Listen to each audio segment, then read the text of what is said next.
Welcome back, family. Welcome back to the Black on Black World podcast, where we have interesting and exciting conversations with people from around Chicago and around the world. Today, I am joined by, let me make sure I get this right. We got a lot going on here. I'm happy to have you here. I'm excited. So let me take my time, okay? Today, I am joined by Principal Career and Workforce Development Consultant for CHBM Services and Executive Director of Disruptive Inc. And also my 25-year partner, you dig, Miss Catherine McNeil. What's happening, man? What's happening? Living the dream. You living the I'm dream, living the man. You dream. living the dream. I'm so glad that we've been able to make this happen, man. We was corresponding a little bit, and I talked to you about coming on here, and we end up having a long conversation and back and forth. And I'm like, no, wait, pause that, slow it down, because I want to get that to the people. So I'm very happy that you are here, man. So first and foremost, I gave a brief introduction, but we talked about these alphabets. You got a lot of alphabets behind your name. You know what the fuck you are talking about. So please elaborate. Tell us a little bit about your certifications and your business and what it is you got going on. Talk to me. All right, so I'll give the corporate titles and then I will make this as lame as I possibly can, right? Okay. Because that's important. Okay. So by trade, I am an IO psychologist. Okay. So what that boils down to is I'm a industrial. Got it. There we go. Yep. All right. Yeah. Okay, yeah. I'm an industrial and organizational psychologist. Okay. What we do is we operate from a place of understanding people in the workforce, right? Okay. So everything in the background of business that has to do with focusing on people, that's us. Okay. In some cases, we sit in the HR space. However, we are intertwined in everything, training and development, organizational development, all of the people touching parts Okay. of the business. So the thing that might resonate most with individuals is job descriptions. There's somebody that does all of the writing for that and all of the research, right? Okay. Salary adjustment, identifying who should be paid what. The biggest one, all of the personality and employment, behavioral, psychological assessments that the workforce uses Okay. to be able to screen. That's all us. Right. So that's one of the sets of letters. Okay. And then I'm a Lean Six Sigma Green Belt. Okay. So what that ultimately means is processes and improvement. Okay. A process improvement, but it is processes and improvement, right? So for every single position that exists, it starts with a procedure. So that's the overarching how we intend to get it done, what we're trying to do, right? The processes are the step-by-steps of how we're going to get what we're trying to do done. Gotcha. And it's a cost-saving approach. It's very popular in the automotive manufacturing spaces, but I chose to get that certification to bring it back to the people sides of the business. Okay. So, because the reality of it is we get nothing done without individuals. Right. So the more our processes and procedures focus on the people doing the work, the better the outcomes. I dig that. Because what we're seeing a lot of now, especially in corporate America, is that the focus is not on the people. The focus is on the profits and on the shareholders, right? And when you focus on the people, it's been proven that everything encompassed within the company levels up. Is basic needs being met, right? So in any relationship, what do you want most? To be valued, to be seen, to be heard, right? To feel like your input matters in some way, shape, fashion, or form. Okay. The people that value you, that hear you, that see you, show up. Right. And they show out for you. It increases loyalty. All of the things that matter for a business to be successful is consistent in a regular relationship. So since 2020, right, when the world like just flipped upside down, businesses started having the conversation or paying attention to the fact that, oh my God, the people. Yeah. The people. Oh, this is how we make this profit. Yeah. The people. So in all of these hundreds of years of business, we were doing things backwards, and it took a pandemic for people to start to focus where they need to. Now, some folks have started to roll back. Yeah. that focus. Mm-hmm. But for the most part, you see business modeling shifting Mm-hmm. to at least claim Claim, right. to at least claim that they're more so concerned about that the individuals. And now we see all of these wellness campaigns, Mm-hmm. and work life balance is now a Mm-hmm. real thing, and Yeah. emotional intelligence is a real thing, and Right. therapy and covering Mm-hmm. all of these things that Mm-hmm. focus on the individual Yeah. holistically. They're considered valid now. Yeah, Right. yeah, Right. but they've Right. been valid Right. Mm-hmm. the entire time. Yeah. Yeah. So, uh, I study a little bit of the globe. I watch a few, watch like Vice News and some other things that talk about workforce and uh, economies and stuff across the globe. In other countries, for example, I believe, I could be wrong, I think it's like maybe Spain or Italy, one of those, they have a work day where it's like 3 hours. You get to go home for like 3 hours to have dinner with your family and chill and whatever. And then you come back and finish and work like 3 more hours. And then that's your work day. And apparently, in them doing this, productivity is always at the max. Mm-hmm. Workplace satisfaction is always at the max. You never hear about some of the crazy stuff that you hear going on in the workplace here in America.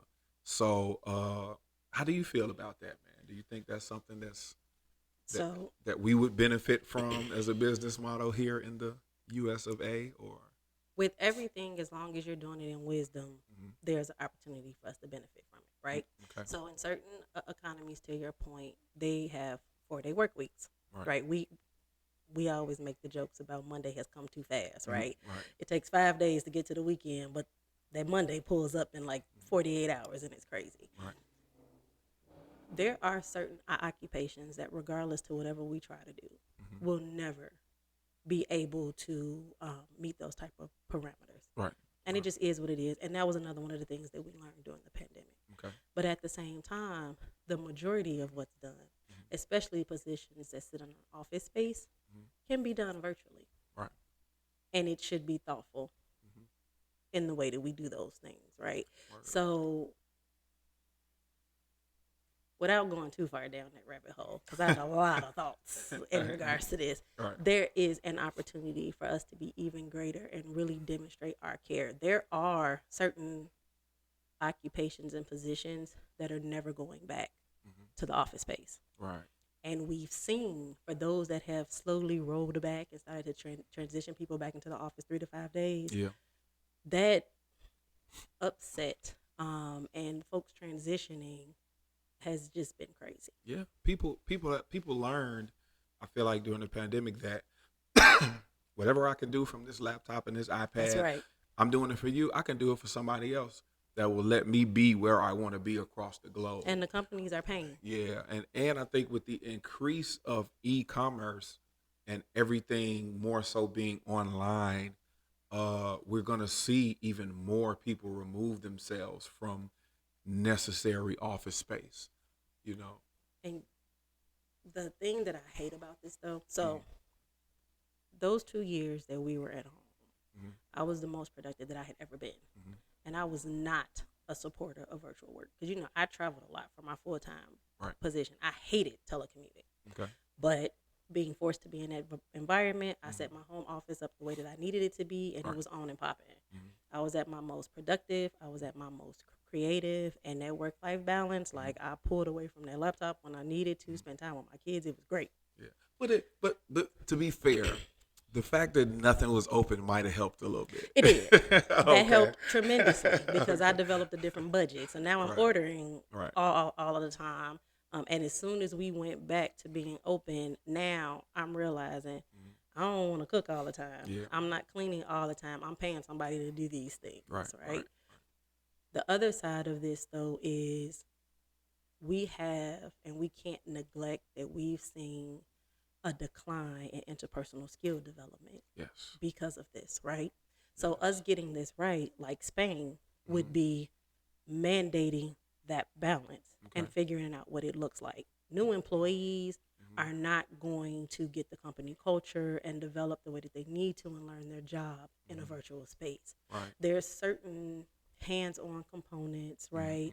There are certain in-person components that absolutely have to take place for an individual to be set up properly. Now, maybe after that first year, depending on the position, then do you, right? And you transition. But there's an entire generation that went through high school graduations, transitions into college, that are suffering emotionally, mentally, and in the workspace because of that underdeveloped interpersonal skill. Yeah. I talk about it with people, you know, with the tablet raising the kids, right? Yeah. And you sticking the tablet in front of them all the time, and then you look at them going to school and being outside, and you wonder why they're socially awkward. Yep. Or you wonder why they're not properly expressing themselves, or you wonder why their emotional development is stagnant, and it's because the majority of their experiences are virtual. That's right. Yeah, so I get that, man. I get that. And the virtual world is very different, right? I was making jokes about an engagement that took place on Facebook. People are not their true authentic selves online. No. There's a different type of, I won't call it liquid courage, but there's some type of pseudo courage that keyboard courage. That keyboard courage Yeah. that comes from being behind a screen. Right. There's a different level of sadness, anger, hurt, comparison, things along those lines that comes from constantly seeing all of these things, these images of things, right, wrong, or indifferent, when you're online, all of the time. So it's like I said, like we do anything with wisdom, we'll be fine. We just have to figure out what the balance is. I could dig that. So, with that being said, let's talk about this big A word. Let's talk about this, not the algorithm, but this big A word, because we started off on a conversation about this, and I was like, oh, wait. I want to get the camera on for this one. We got to talk about it. So, especially as it pertains to people in our community, people of color, people in Black communities all across the world, accountability, right? Let's talk about accountability. Because before I cut this camera on, we were having a discussion about communities. Yep. And I was saying that all across the world, every successful change in culture and every successful uplifting of a group of people is always built in community and cooperation. That's right. And what we are seeing here in America is that so many of our Black people in Black communities are not cooperating, are not working together, and are not holding themselves accountable for things to each other and to the rest of the world. That's right. Right. So, what you think about that? I think a lot about that. Right. Yeah. So give me some of your feedback on that. If you follow me on social media, you know that's always my I'm always talking about relationships and accountability because they go hand in hand, and then I just wrap it back around to career development. Right. So much so I wrote a book about it. But anywho, the reality of anything is it starts with self, right? So we're just going to get this out the way for the people who are yelling at the screen. Right. We know that as a Black culture, right, we didn't start this for us, right? Right. Got it. There's years of documented history, no matter how folks try to act like that's not the case, that suggests that we were torn apart, tore down, disconnected. Right. Cool. So everybody can agree. Right. We're clear. That was the foundation. That is the foundation. That is the foundation. It's continually. That is the foundation. Right. Howsoever. Right. At this point in the game, in the year of our Lord 2024, it is optional. Right. We have to own what's next. And we have to accept that we don't do a great job of working together. Right. There is this competition over collaboration thing that exists, right? There is, if you say anything to me contrary to what I want to hear, or you're praising me, that you're hating on me. Right. There is a fear in asking others what they think because there's a pride Right. that lives where you don't want to show or appear to be not knowing and Right. on your stuff. Mm-hmm. All of these things exist, and they all started from a very unhealthy place. But Mm-hmm. until we can accept constructive criticism, Mm-hmm. acknowledge feedback, until we can start to team build and work together and understand that life is just easier when there's a few of us operating in our gifts where that overlaps and filling in the gaps where it doesn't overlap, Right. we're not gonna ever get to that black on black wealth. Yeah. Yeah. Yeah. I agree completely. Right. And as you're laying out each one of these points, one of the things I like about how when we have conversations, uh, we're not just looking at the what, we're looking at the why, right? So, like you said, I it irritates me the competition over cooperation Yeah. mindset that you spoke on. It irritates the fuck out of me, right?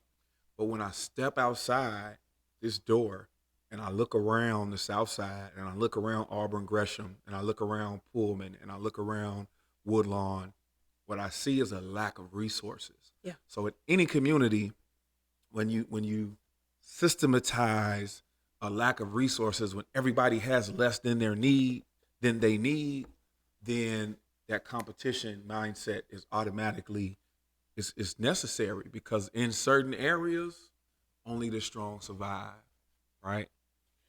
But So where did this we is come from? Like, look at yeah, us. yeah, but I'm not speaking just on us, I know. right? Because I was fortunate enough. I had a mom that worked really hard. I had a dad that worked really hard. Yep.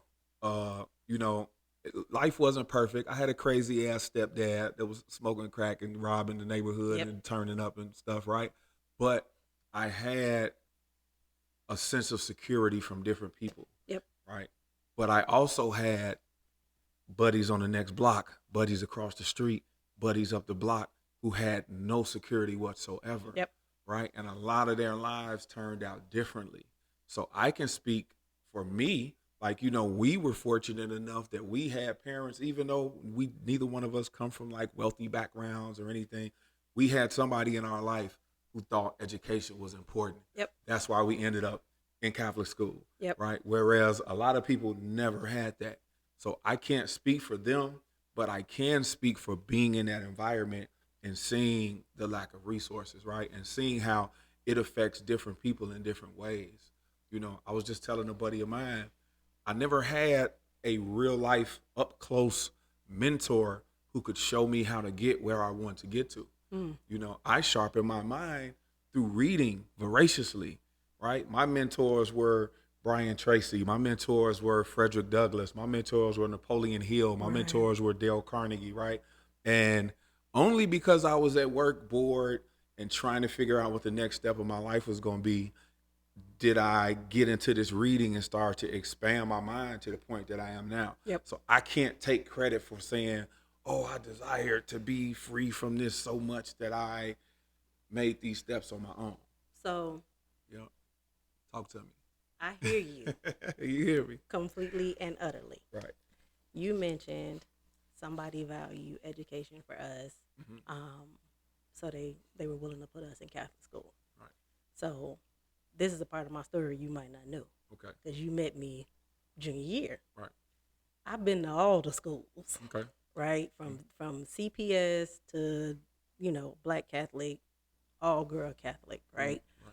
I've lived on all sides of town. Mm-hmm. I moved every 2 years. Mm-hmm. So I transferred Mm-hmm. a lot. The good thing about that, right, for me, and it has a lot to do with my perspective to your point, Okay. is because I lived on all of these sides, right? So I'm from Roseland, grew up on the east side, lived in the south suburbs, lived in Rogers Park, right? Lived in Wicker Park, right? Used to hang out in Humboldt Park. I got the opportunity to be in environments where I met and engaged all types of people. Right. So I learned early that there were all types of people. Right. So had my life been different and I grew up in predominantly black neighborhoods all the time and only saw what we know to be true in the areas of opportunity on the south and west sides, right? Then I don't know that I would be the Catherine that I am. And trust me, I leaned into all the things to keep me from being Right. the Catherine Yeah, that yeah. I did all the stuff. That's what youth is. All of the things. I was literally laughing with some of my friends from my freshman, sophomore year of high school. So I went to Mather, which is north. For people who don't know, it's like off Peterson in California. Okay. And that is it's a predominantly Assyrian school. But it is one of the better CPSs. There were like 400 black kids, right, in a population of like 2,000. We literally used to have race wars. We was rocking. Heavy gang presence. It was just absolutely crazy. Yeah. So the other side of that is I could have embodied the hate because we were literally just fighting because of the fact that we were different nationalities, right? I got into some stuff. That was when I was doing all my gang banging and stuff. I almost messed up my entire life robbing an ice cream man. Okay. It wasn't me though. I just happened to be there. Right. Somebody had said somebody had said it was a thing, right? Allegedly. Right. I finished my freshman year with a 1.7 GPA. Okay. I graduated from high school, from that all-girl Catholic school, because our school closed our junior year, right? With a 3.0. Taking honors classes. I had AP classes and ended up going to Penn State. I say this to say, to your point though, I made certain decisions for myself, where I didn't want to be that girl. I can't tell you why, because a lot of the stuff that happened to me during my formative years, my parents still to this day don't know. But I knew that there had to be something else. And it could have been because of the fact that regardless to me moving every 2 years, I lived in all these different places. So I saw people living, and all of my closest friends all came from two-parent households. Wasn't my reality. Wasn't even something that I for real knew existed, right? But I was always attracted to something that was different. And I think for some of us, that's what sets us apart. There are some of us that can accept or will accept, because I don't want to say can, that will accept that whatever this reality is when we walk out these doors, that's it. And then there are others of us that regardless to what it is that we're seeing every day, we're looking for more. You said you were at work reading because you knew it was something else. You might not have known how to get there. There may not have been an individual to draw a blueprint for you. But something in you. But that's not an expectation that I have for everyone. No. It's an unfair expectation to have. So even with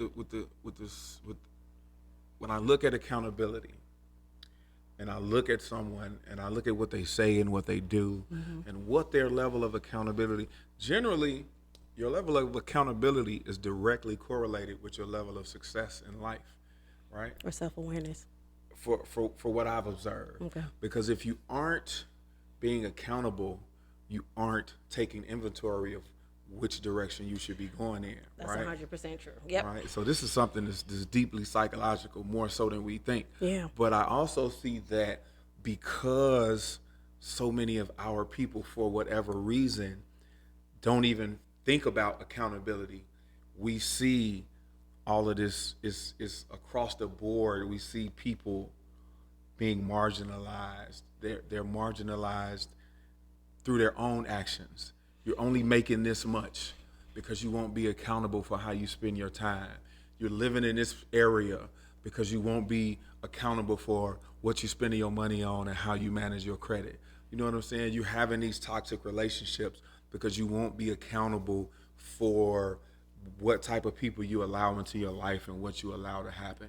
You understand what I'm saying? You're getting into trouble with the law or whatever because you won't be accountable to what type of friends and what type of influence you allow yourself to be. So just the point of focusing on raw accountability and what the definition is.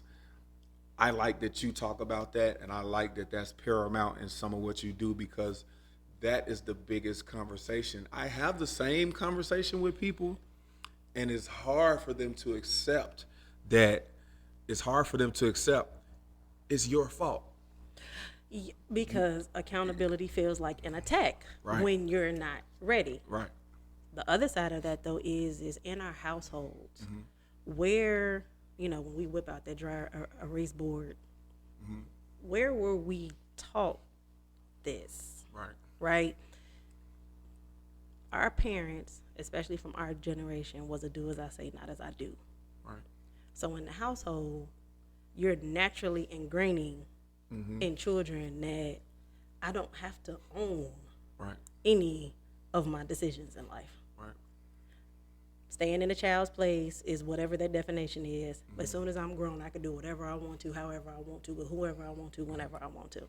Yeah. Who gonna check me, boo? Until the bills come. Until the bills then you come. realize, oh shit, I need accountability. But then too, because we see it every day. Yeah.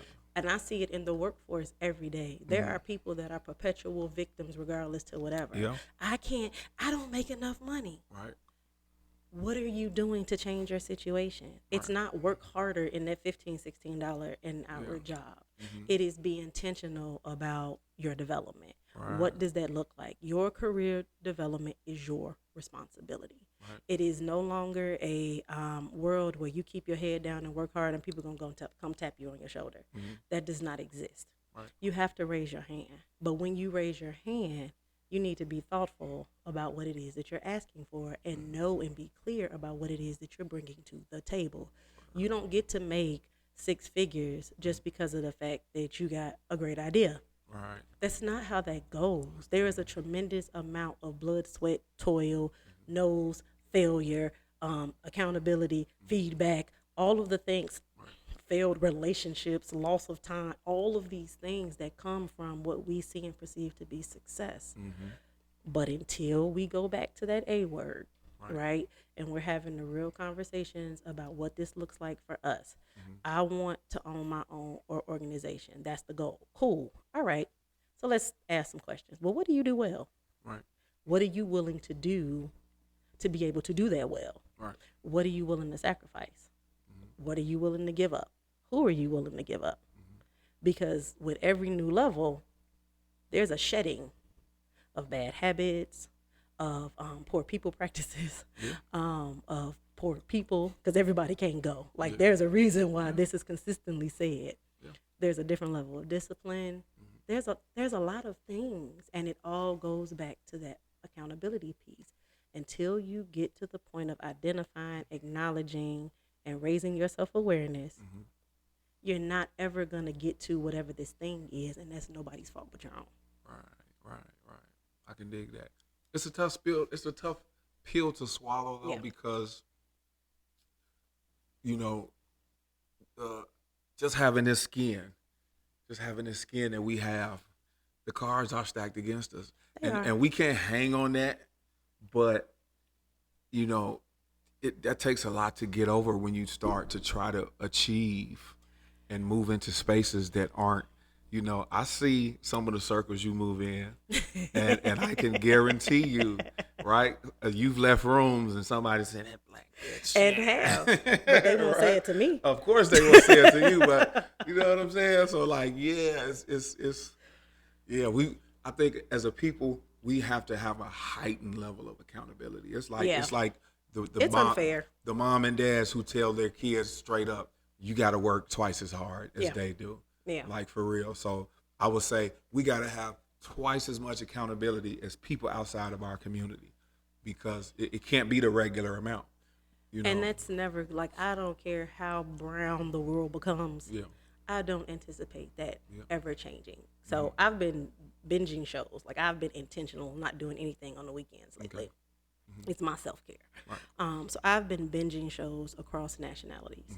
And I, just because of how my brain works, I'm identifying commonalities and differences, right? Every nationality has their lean into stereotypes of the others. Yeah.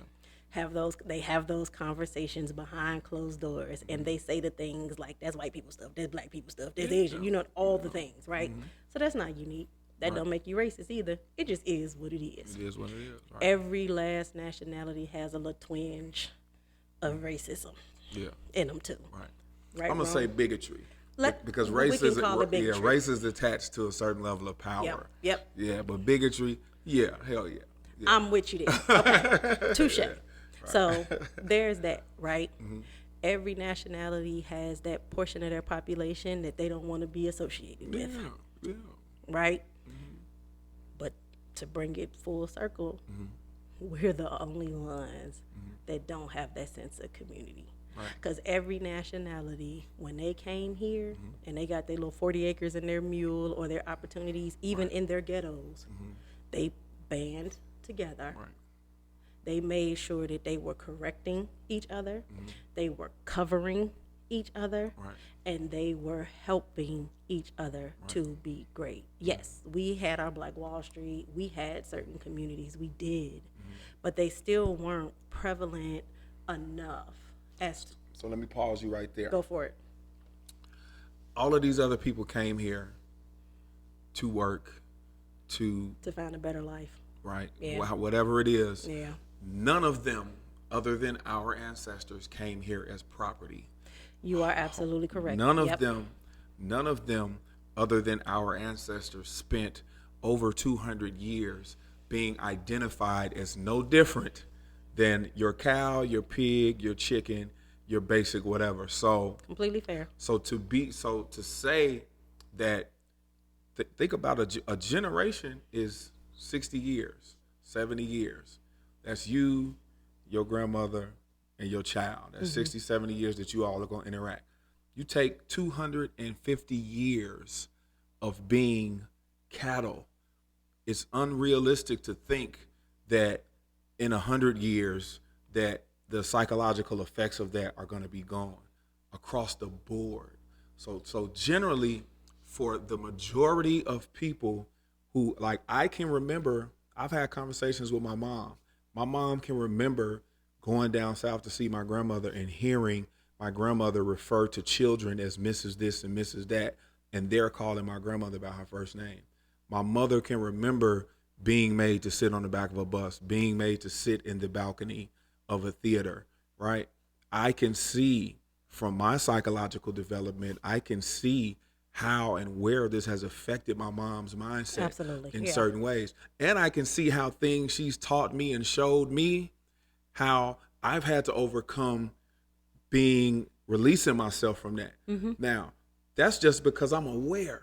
The vast majority of us are not aware that we are dealing with 200 plus years of our descendants being cattle, being property, right? And then to compound that, the 150 years after that, the media largely ignoring us and stigmatizing us and destroying our image as people like you and me sitting here today having intelligent conversations about the psychological and the economic development and the community involvement and all of these things, right? We had to create this platform for ourselves Absolutely. in 2024. Absolutely. Right? So part of why I wanted you to be here was because I knew you were going to give me this amazing conversation and this amazing feedback, but also because at 44 years old, I still cannot readily go to a number of sources and see people like me who think and move and want collective growth, right? Go ahead, talk to me. It's a lot of feelings there, right? Mm-hmm. One side of it is I hate the term exceptional Negro. Right. But when I think about the history, right? Because you are absolutely spot on. We had the longest standing abusive relationship with America, and there's no comparison there. Yes, there were other demographics. They may have came here voluntarily, but they ended up being in situations, whatever the case may be. Absolutely. But they all got their 40 acres in their mule. Right. In some way, shape, fashion, or form, they all managed to figure out what community looks like, and then they all managed to start treating us like people treated them. Yeah. That was actually where I was going. Okay. Now, the Right. flip side of that, though, right? Right. Mm-hmm.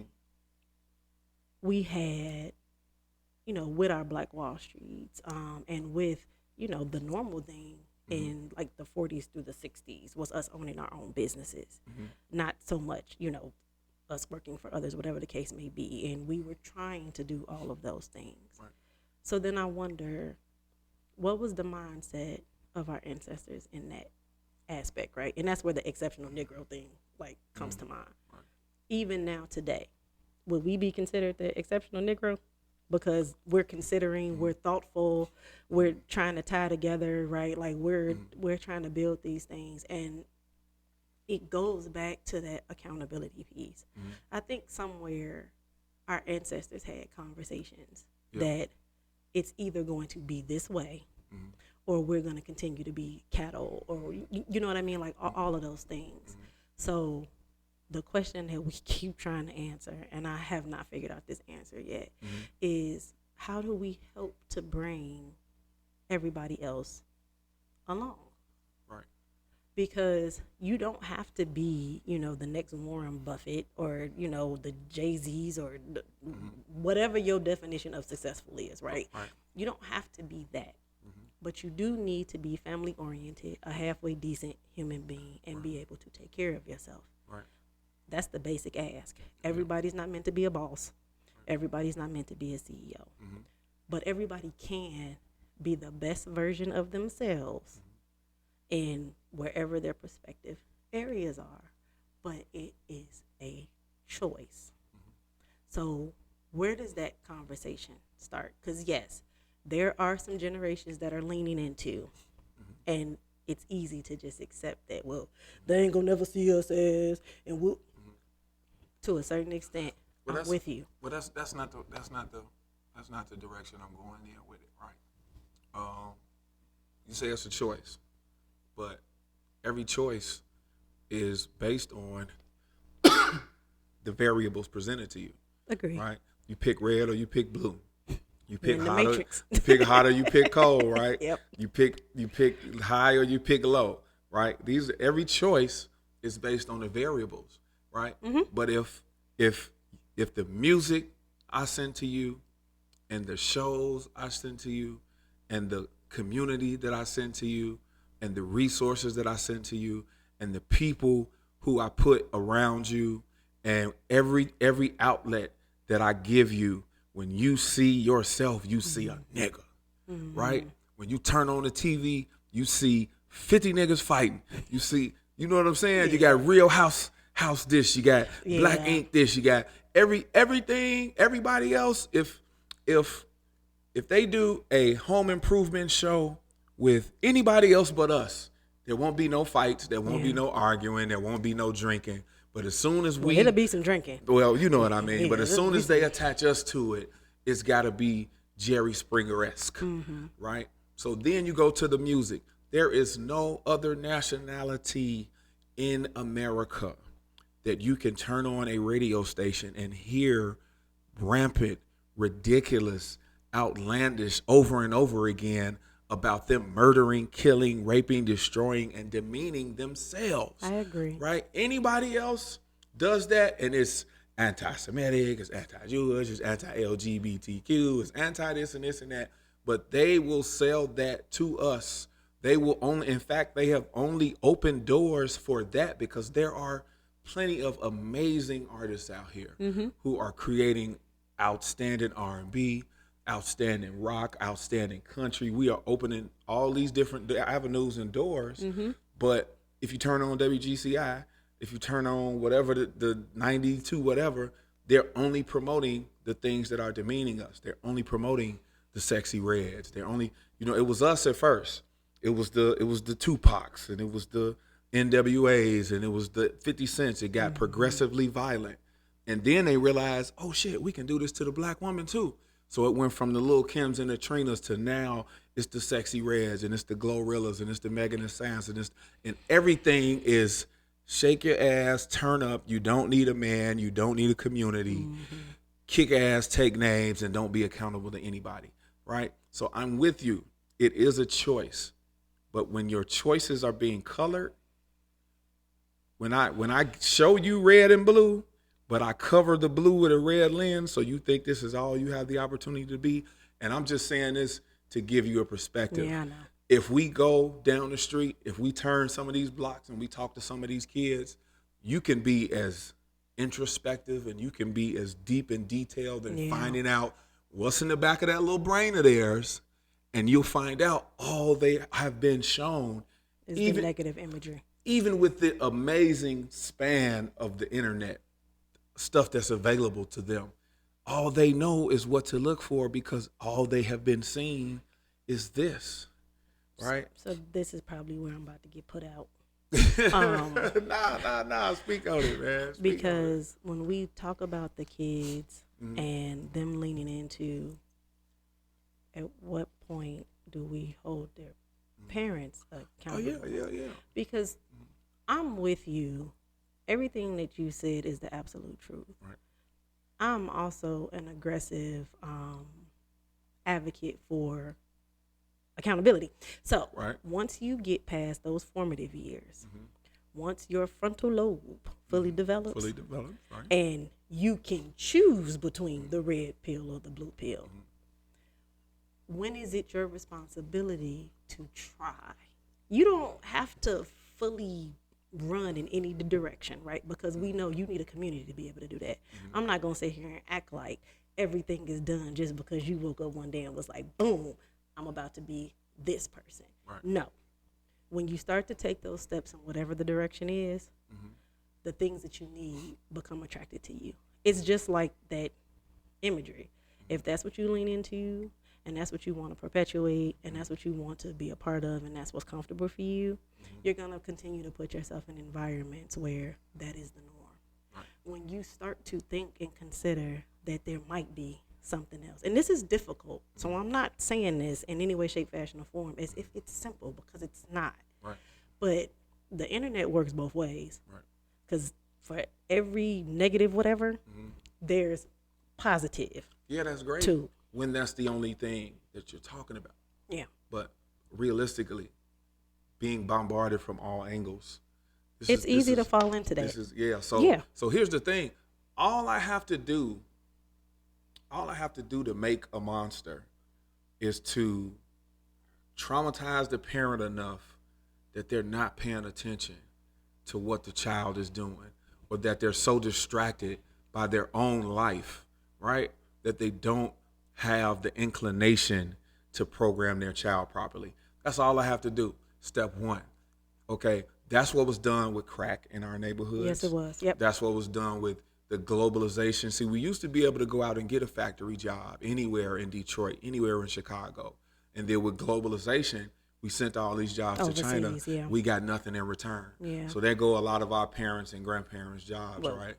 We didn't get anything, but the country benefited from it. You know what I mean? Yeah. So all I got to do is, for example, growing up, people say, my granddaddy was mean, my daddy was mean. Well, that's because every time they left the house, when they came in the house, they was the king. Hell. They was the king, and they was the boss, and they was the daddy. Every time they left the house, they was just a nigga. Yeah. Right? And they were constantly reminded. The police reminding you, the bus driver reminding you, the store clerk, right? So here's the thing. To create a monster, all I have to do is distract the parent enough to where capitalism gets your attention, right? Now, once your parent is distracted, and the kid comes in, now I'm selling you. You need this toy. You need these clothes. You need this sugary snack. You need to listen to this music. You need to blah, blah, blah, blah, blah. And all this is happening while that frontal lobe is developing. Yep. There's a reason. So that's the foundation. There's a reason why you have so many adult men, grown-ass men, going back to collect hundreds of pairs of shoes they couldn't afford as a kid. Yeah. Right? Without having life insurance, without owning a piece of property, without having any wealth being generated that doesn't concern them being there to make it happen. So you're going to get put off your own show. But we speaking on facts. Yeah. We speaking on facts, and I believe in, the evidence is left in the footprints of behavior. Absolutely. Of what we're seeing, right? So I agree with you. I agree with choice. And I agree that at some point you are responsible and you are accountable. But because I made the right decision, I can still put myself in the shoes of someone who made the wrong decision to maybe figure out why, so that the next person doesn't make the wrong decision. And I think my way of doing that is how I've raised my children, Right. because I cannot own other adults' actions, thoughts, or choices. I am here to support. I got your back 10 toes down if you're trying to make those changes and do those things, but I'm not going to carry that on my back. I can't, because it'll kill me. Right. So I've been intentional in every child, teenager that I come in contact with, and with my own household, attempting to be that change. Because to your point, it's a lot, right? It is a lot of deconditioning that has to take place. We have to choose to want to be deconditioned too. You got to unlearn the bullshit. Yeah, but I mean, so no matter what conversation we have, it is going to always come back to, even if I put all of the wonderful things, associated with the blue pill in front of you, Right. you have to choose to go that route. Right. Even if I put all of the negative things as associated with the red pill, you have to choose to go that route. But it's that crossroads that catches people up. I could say, and this is psychologically based, it's easier for us to continue to perpetuate what's comfortable. Yeah. Change is hard. Yeah. Change is very hard. And no one wants to, this is like the reverse aspect of community, right? No one wants to be that lone wolf, to be the person that's not behaving and showing up like everyone else, because there's criticism and ostracism, there's loneliness, there's rejection on the side of that, right? And it's uncomfortable and it hurts. So we lean into the BS. Right. Partially because of the fact, right, that's the foundation, right? So that's why it's so popular and prevalent, but because we're going to be accepted there. Right. Why do young men get into gangs? Yeah. Because they're looking for, they want to make money, Acceptance, yes, but they're protection. looking for acceptance, Yeah, a belonging, number of reasons. protection, Yeah. and all of those things that Support. boils back to community. Yeah. So here's my thing too, because I am all for young men organizing and getting together and meeting regularly. I tell people all the time, one of the main reasons so many other communities do better than us is simply because they get together and they meet regularly. Yeah. And you cannot create a goal, assess how quickly you're achieving that goal, and reach that goal without meeting regularly, without taking accountability for everybody involved, Without feedback. without gauging the level of what's being done and what's not, in order to attain that goal. So we keep talking about like black on black wealth and black rising up and black this and this and that, but more of us have to have these meetings. More of us have to have these conversations. More of us have to persistently and continuously get in these rooms together to have these discussions, to figure out how one by one we can grab those little frontal lobes while they're being turned into little Americanized capitalists, and first turn them into people who care about their communities. And we have to, because this is a really big area of opportunity for black folks specifically, we have to be able to be okay with disagreeing. Yeah. Because it's more than one way to skin a cat, right? So right. we don't have to see things, tit for tat, in 100% alignment on how we get to it. Right. We need to be in agreement that we get to it, and we need to start to demonstrate the ability to have that respectful discord. Because I'm a clapper. I can clap back. I can do all of the things. But I can have a real conversation. And I like to, typically I go in rooms I'm not supposed to be in per se, because I want to hear. I'm interested in what's being said. Why do you think like that? Right? Not that I'm trying, because I'm not going to try to change your mind. That's what I'm not ever going to do. I respect your right to feel, think, well, whatever. Just don't do anything to me. Right. And we'll be fine. True story. Right? True story. But that's a growth opportunity for us too. We feel like black people need to be a monolith, and we don't. Right. So a part of all of this is us being able to conversate constructively and respect that I don't have to do it the way you do it. We just got to do it. And I think, to be fair, there was a lot more of that going on than the average person knows. I believe. Yep. Because because the gatekeepers of media They're gonna show the negative. they have created such an environment that is not what's profitable to them. Meanwhile, a YouTube head like myself can find 20 plus podcasts of people having conversations just There like are you and I are. some great podcasts. I follow them in regards to the conversations with men. Yeah. Because that's a big thing to me, right? Like we can't. There is no surviving without each other. Right. There is no community without each other. So we gotta figure this out. Yeah. Whatever this is, we gotta figure it out. So, I'll go through whatever my normal watch is on YouTube, but there's great relationship podcasts that are held by men, and not that crazy stuff. Right. But I mean, really thoughtful conversations that sincerely are like, I feel like I'm glad men are trusting to let us into their safe spaces. Yeah. Because the other side of this is our men have to heal, and we have to support whatever that goes back to the, I don't care how you do it. It needs to happen. Right. So we just need to be in alignment that we need to get here. Right.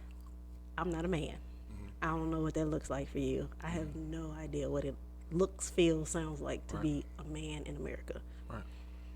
So I can support you generically, right? I know what it looks like to be successful in the workplace. You know what I mean? Or any of those things. So I can support you from that standpoint. I know what it looks like to have healthy conversations. I can support you from that standpoint.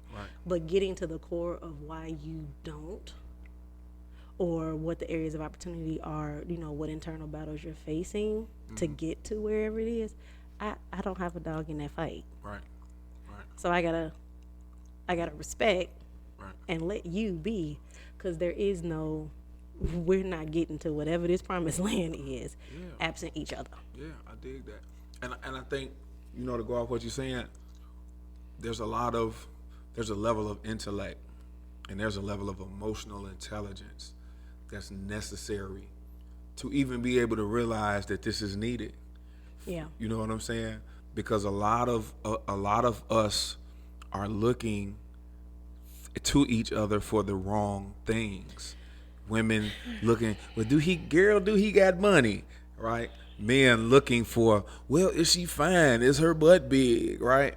We're looking, these are this is the stuff that's at the top of our list for who we're going to be in a relationship with. And then we're wondering why there's nothing. The failure rate is so high, because you're basing it on, it's like, okay, you need a car. You're in a race. If you win this race, life is going to be great.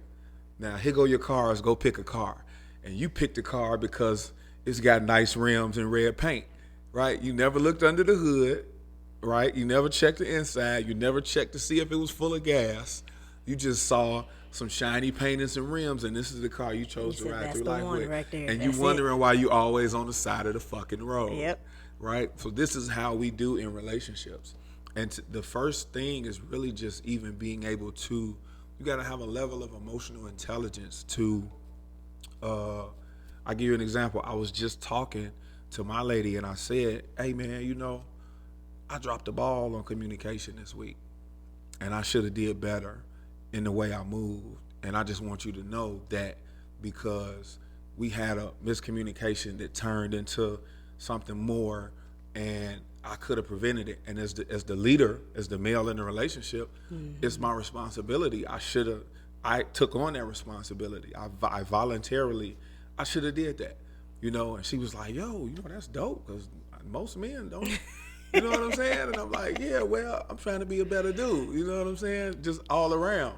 So, but if I hadn't learned some of the things I learned in relation to emotional intelligence and psychology, I never would have knew that she needed that to understand, okay, I can heal and I can trust him and I can move forward with him, because he's knowledgeable that what he did didn't put me in the best frame of mind. What he said, you feel me? That's the self-awareness and accountability. Yeah. Right. Because that's the other side of the emotional intelligence piece, right? Like, so I have a temper, and I can be an asshole. Right. I know this about myself. Right. So I also know when I'm going there. So it is my responsibility to not go there and to hold myself accountable. Now, I have a ridiculous circle that will pull my coattail too. All right, enough of that. Thanks. We're not doing this. Bring it on back. Or you need to apologize because you was dead wrong, right? All of this is a part of that conversation. And I said it, but I will say it again. Once we start making that choice to grow in that aspect, other people who navigate that space become attracted to us. Right. And then this support starts to grow. And then this community happens, right? Every single thing or everything that I've wanted to do, I have a community around me. From the first generation entrepreneur aspect, right? And just by me trying to navigate that space, fumbling, failing, and doing all the things, everything I've ever needed has come to me. Right. Parenting, from a single parenting standpoint, from completely getting it wrong in that first relationship, right? To it remains to be seen in that second one, right? We'll see how this goes. Everything that I try to do, I have phenomenal, especially phenomenal men in my life, right? From a career standpoint, everything I've even remotely attempted to do, because I started taking those little steps, fumbled, failed, did all the things. Right. I started attracting people to me to support me along the way. Right. And what is my responsibility? To be self-aware, Right. to pivot how I need to own what I need to own, to grow where I need to grow, to communicate what and how I need to, as well as communicate my needs. Right. No matter what we talk about. Effectively. Yeah, because effectively. you know, right. Yeah, because that goes back to that asshole and that temper, right? I told you, but baby, if you're yelling at me, I'm not hearing nothing that you're saying, right? Yeah. All of that. Growth is a continuum. It's not a you've arrived and now it's over. Right. No, it is a continuum, and you will consistently hold yourself accountable, and you're gonna fumble. It's like you said. In the moment, you got caught up, so you didn't do the things that you knew to do, because you're a human, so you have to give yourself grace. Right. But you came back and you righted that wrong, and she's adult enough to move past it. It's all us working together. Yeah. There is nothing that is done in silo except for the start of that accountability piece. Yeah. Word. Well, look, man, we got a few more things on this list. Yeah, but I don't want to take up too much of your time today. But let's make a deal. I need you to come back. Okay. I want you to come back because, we've been talking about this, and I like the way this is going. And part of the reason that I chose to attach wealth to this black on black is exactly why and what we're talking about, right? I want our people to grow together in every realm of their life, so that our communities, so that our experience, so that our existence in the diaspora and in history is better than just all this trauma and trying to overcome. We're better than that. Yeah, we're better than that. Yeah, we agree with that. And I would like the exceptional Negro to be the norm, right? This is what we aiming for. This is the norm. Absolutely. because we're all exceptional. Absolutely. I just saw one of my mentors, John Hope Bryan, say, we've done so much with so little for so long that we are all outstanding. We're great. Resilient and resourceful. Yeah. We're a great people. Yeah. We just got to do what we do, man. So real quick, can you tell the people where they can find you, where they can look you up online and get in tune with you? So, sure, you can find me if you Google hashtag Ask Catherine, and that's A as in author, S as in speaker, C as in coach, Catherine. All of my stuff will Okay. pop up. It's Catherine with a C, right? Catherine with the C, because that Okay. is important. Right, right. Or you can follow my link tree. So it's the traditional link tree and the backslash CHBM services, and that'll connect you to every site and every social media outlet that I'm on. Okay, word, word. All right, and as you know, you can find us at Black on Black Wealth 1 on Instagram and Black on Black Wealth on YouTube, TikTok, and Facebook. I thank you so much, man, for coming and just giving me some Thank of your you for time. having me. Because I know you busy as ever. You know what I'm saying? But you, like me, you want to help people and you want to see them be better, man. So I definitely appreciate you coming through. Listen, man, as always, it's a pleasure chopping it up for y'all. We'll be back to see you guys real soon with some new and exciting guests and dialogue, touching bases on what's happening around Chicago and around the world. Thank you all for tuning in, and don't forget, we need black on black wealth from coast to coast like butter on toast. You dig? We'll be back to see y'all soon. Thanks for tuning in, family. Peace.